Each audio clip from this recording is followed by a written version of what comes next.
want you to think for a moment.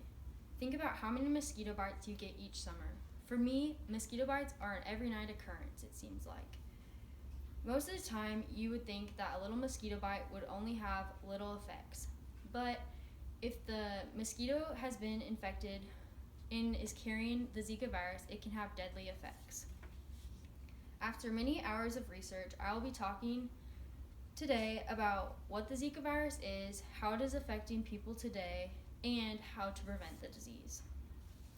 To begin, according to the CDC, the Zika virus is a disease that tends to have mild effects that last for approximately 2 weeks after being bit by an infected mosquito.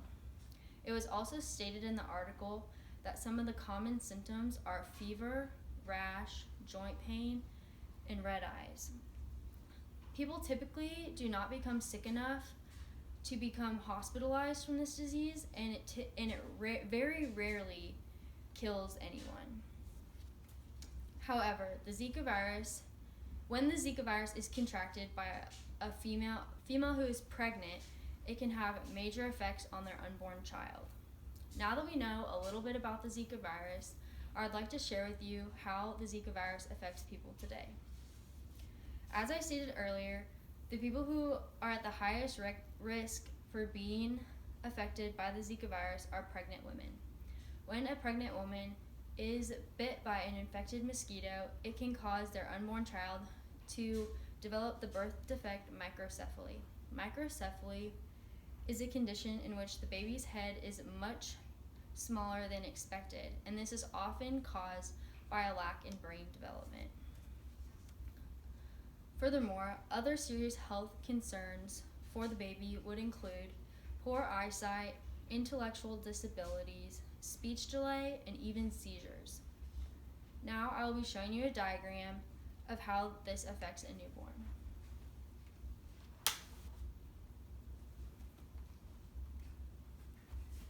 So here is a photo of a newborn baby in real life who has Zika virus. It is also very apparent that their head is smaller, just looking at the photo. So here is a diagram of a comparison side by side, and here's a baby with a typical baby who's born without the Zika virus, and here's a baby who has been affected by the Zika virus that was born with microcephaly. Here, the line that proves the point of the microcephaly. Furthermore, after taking a look at this photo, I was very surprised by how a little mosquito can have such a large effect on a human.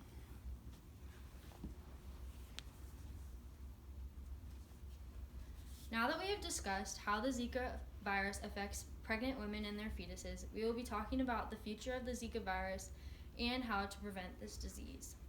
Currently, there is no vaccine for the Zika virus, and this causes a big issue worldwide because we cannot control the spread of this disease.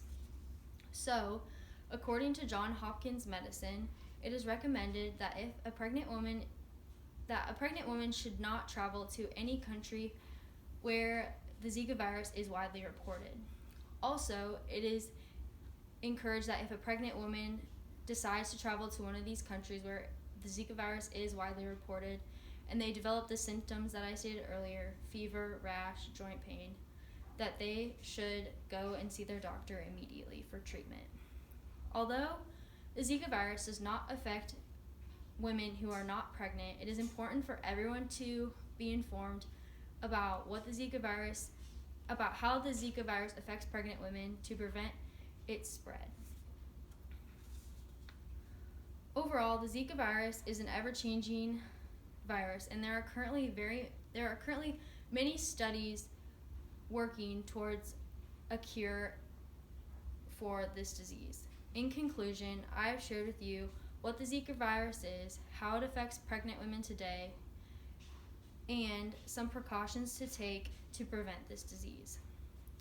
Now, I want you to think back to when I started this speech and about when I asked you how many mosquito bites you got each summer. Now, just think each one of those mosquito bites you could have contracted the Zika virus.